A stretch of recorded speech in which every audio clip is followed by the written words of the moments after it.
इसका आवाज नहीं मैच कर रहा है भाई, इसका आवाज ठीक से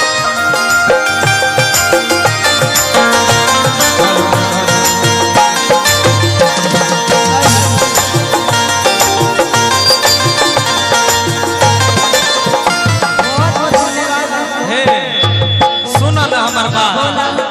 सुना हमर बात सुना कहा ना ए हो पिछलो बाहर दे मेरी हाथ सो नहीं हो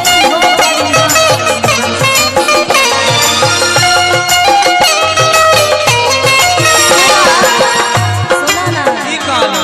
एक मिनट कि तू तो हर बार हमरा ठक्का लावै छ। अच्छा 551 लाख गेल हो पोरकोदा, लेकिन ने बढ़िया नाच स्वर सजावन के लो ने गौरव ठाकुर के प्रोग्राम करबैल ह। हमरा आर के आशा लगले रह गेल हमर जे तोर देखे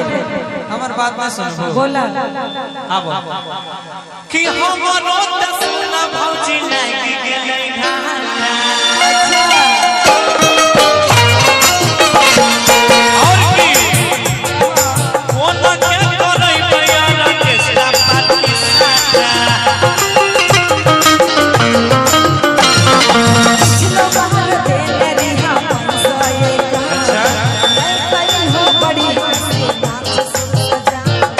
हमरो त लागी गेलै भौजी सोना घाटा कोना करै बयाना के सापाती साटा सुना सुनाबो ए हो डीजे पापी खाई के नाच करब गंगा